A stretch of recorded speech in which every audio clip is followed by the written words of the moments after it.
Can we just ask somebody to read for us? Can we just assume that we've read through it, or somebody can read for us?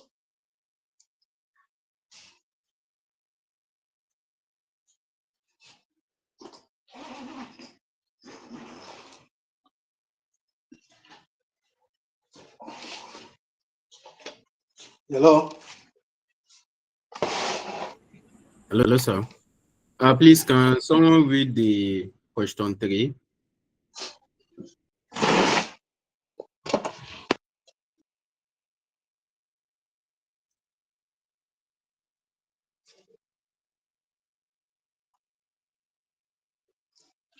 Oh, you don't go. They don't go sleep all. Okay. Let me assume that they are still there because I want us to see the real angle to the response, other than what they have in the pilot. What they have in the pilot is just talking about the consequence of the issue, not even the ethical issue itself. Anyway, let me see if I can get the end I can read from here. Okay. Question 3. You are the newly appointed Chief Financial Officer, CFO, of Pure Glow Cosmetics Limited, a fast-growing Nigerian cosmetics and personal care company headquartered in Lagos. Pure Glow built its brand by marketing itself as Nigerian first all-natural beauty brand and heavily promotes its use of locally sourced organic chemical-free ingredients. Organic chemical-free ingredients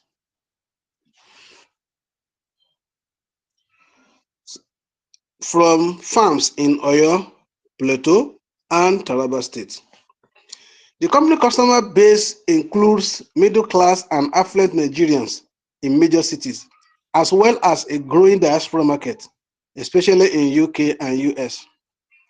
Pure Glow is finalizing a major deal to raise 5 billion naira in funding through a dual strategy. One, private placement to institutional investors in Nigeria, e.g., pension funds, asset managers, and two, small-scale crowdfunding from loyal customers under new SEC guidelines. As part of the preparation, the company's marketing materials proudly state that all products are free from harmful chemicals like parabens, formaldehyde, and hydroquinone substances banned or restricted by NAFDAC. Situation. During an internal audit of supplier contracts and raw material certificates, you discover serious issue. One of the Pure Glow's most popular skin lightening creams was recently reformulated using an important ingredient that contains low level of hydroquinone. Hydroquinone is regulated in Nigeria. Products containing more than 2% require special labeling and approval, and continuous use can cause skin damage. 3. The COO and head of procurement deliberately avoided applying for new NAFDAC certification for the reformulated cream to avoid costly delays. 4. So far, no customer complaints have been officially recorded, but a few social media posts have started to mention strong reaction after using the cream. You also learn that the board is under intense pressure to close the funding deal quickly, and discussing this for information could delay or derail investor commitment. When you raise your concerns with the CEO privately, he told you, let's keep this internal for now. After the fundraising, we can fix the formula quietly. No need to alarm everyone when it is not even certain that regulators will investigate. You are now required to identify and discuss the main ethical and corporate responsibility issues that arise in this situation. B. Recommend the course of action you, as CFO, should take, justifying your advice. I want somebody or two people to raise suggested answer. When they say identify and discuss ethical and CSR issues, what are the ethical and CSR issues in this case? Luckily, we just discussed ethics and corporate social responsibility about 2 classes ago. Who will attempt that? Identify the ethical issue or CSR issue in the case. Who will try? Who will try? Nobody? Who? Who? And I would like that we check, sure. I would like that we check for the ethical issue. Anyway, the matter of ethics we discuss shortly. Corporate ethics, business ethics. I want to assume that we didn't forget them. And the reason for corporate ethics itself. Now, in this situation, ethically, the company is not being honest in dealing with the customers. Number two, they fail in their concern about other stakeholders, where customers is very, very important here.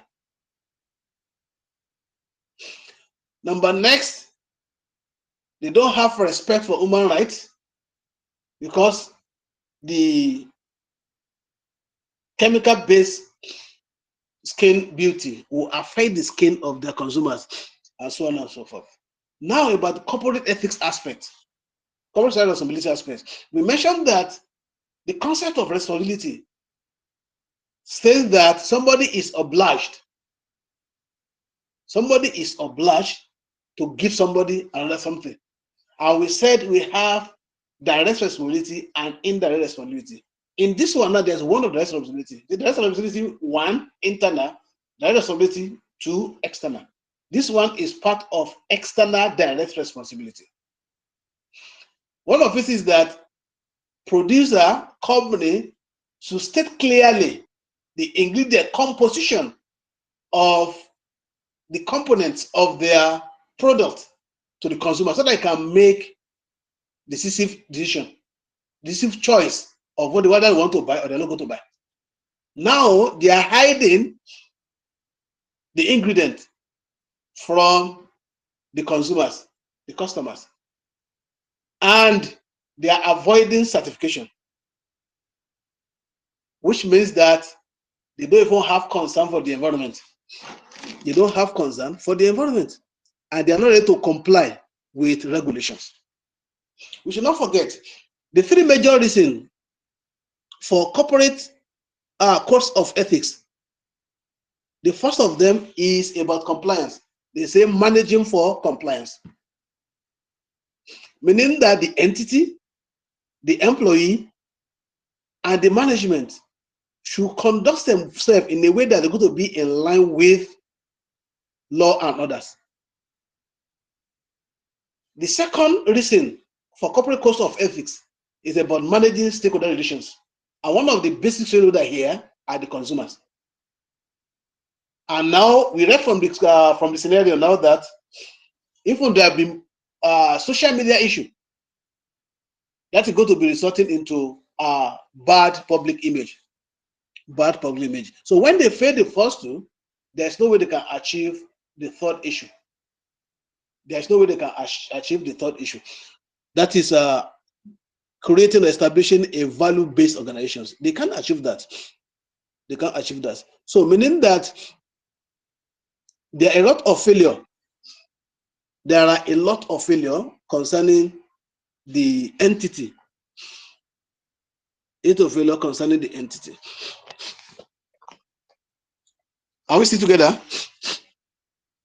Yes, sir. Okay, good. Then the second aspect of the question, before I come down to what you have in the pilot suggested solution.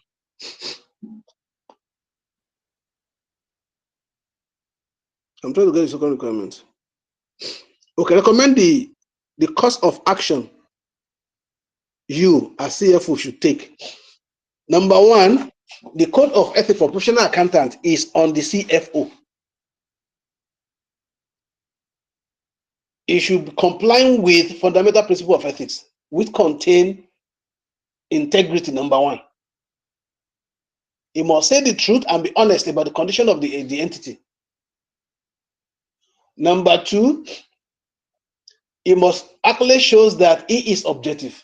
You don't give outside, you don't give opinion, you don't give conclusion other than your findings, and should not be influenced by any force whatsoever. Just like the COO or the COO, you tell me that you or the CEO, you should tell him to actually keep the affair silent until they finish the fundraising. That would be like a deceit to the investors. They are not being fair. They don't raise concern concerning other stakeholders. The first one we raised was customer. This one too is about the potential investors. They should let them be aware truly of the affairs of the entity. They should be aware fully the affairs of the entity. So you must maintain integrity.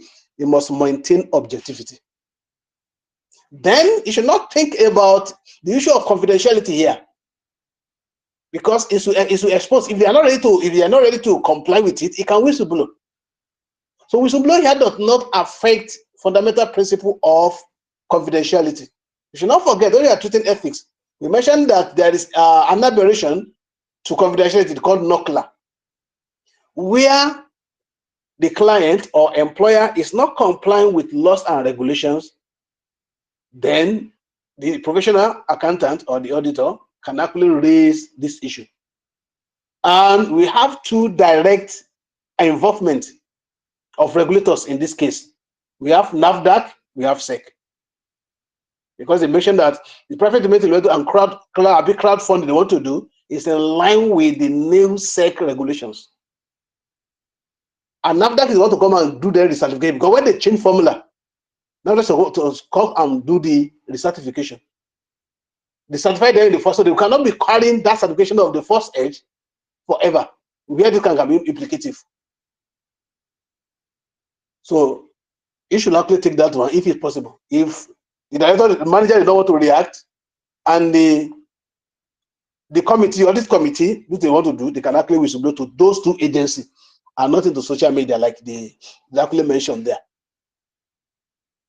And that one too is not in line with the corporate social responsibility, that it must be responsible for other stakeholders other than them. So okay, that we discussed two school of thought, shareholder school of thought and stakeholder school of thought. In line with stakeholder school of thought, which is more liberal, which is more general, which is more of win-win situation, it should actually behave in a way to make sure that the government are happy because they are compliance, the customer are happy because they have the full disclosure of what they are selling across to them. Now, as I am aware that all of us will have this pilot question before, you will have checked about suggested resolution they have there, the suggested solutions they have there, you will have checked. If you check that one very well, now you see that they are raising the consequence of the issue and not the issue themselves. Because they say to actually raise ethical issue and the corporate share responsibility issues. What they have there is about risk. And the CDA does not say we should actually talk about the risk. The ethical issue that can actually resort into that, not that is the real issue. I think I'm going to get into that and go and check them, so that I won't think that.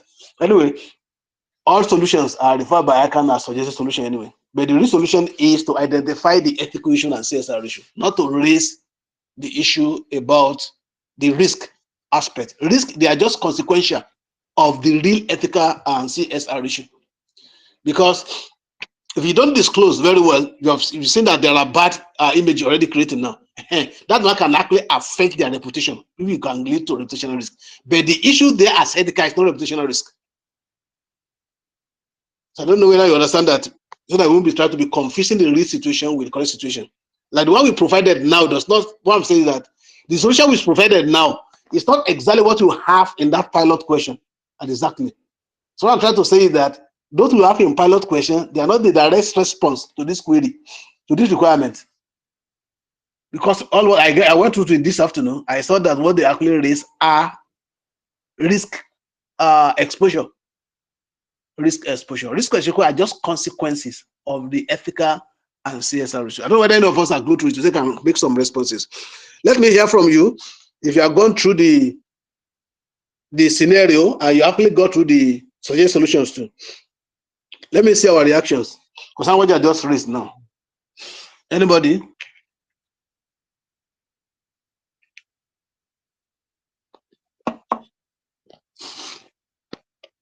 Anyway, I've not been swallower of different performance.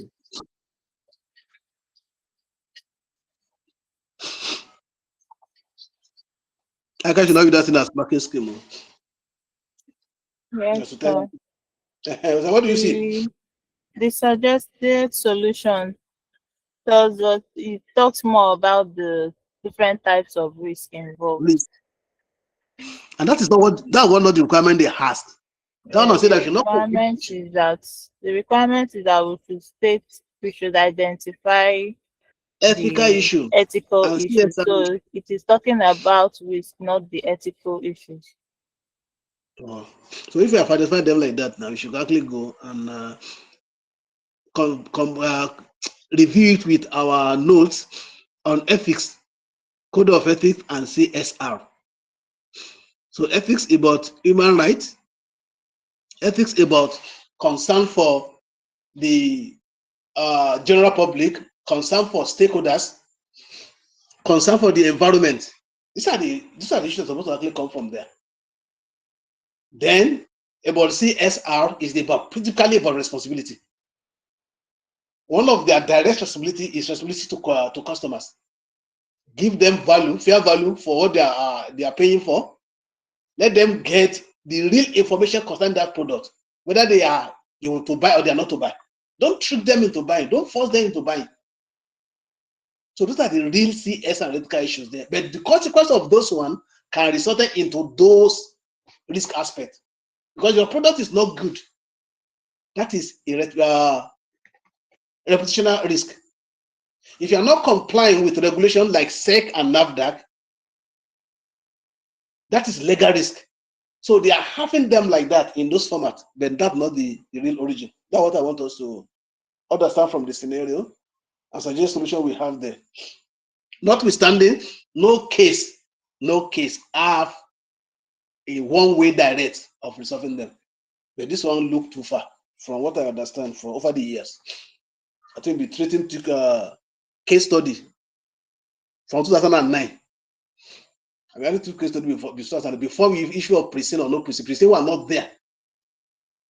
They were not there at that time when we were resolving it. So we should check it against our notes, and we should be confident that what we see, what we had, and what we study are more important than the suggested solution we have here. I don't know whether we can still enter corporate governance today, or we make it affairs of next class. I think that's the only topic that before the meeting was there, corporate governance. So we can have it next. Okay, the guy even said that we do not spend more than 1 hour. So it's almost 7 o'clock now. So let's assume that we've had a short, good time today. And by next class, we discuss corporate governance and we are ready for the exam by God's grace.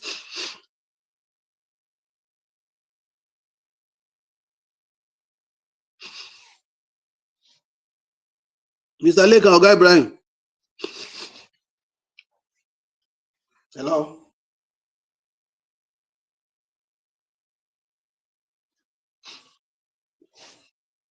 Even a network or na bye bye. Okay, I think na bye bye. Na bye bye one by one.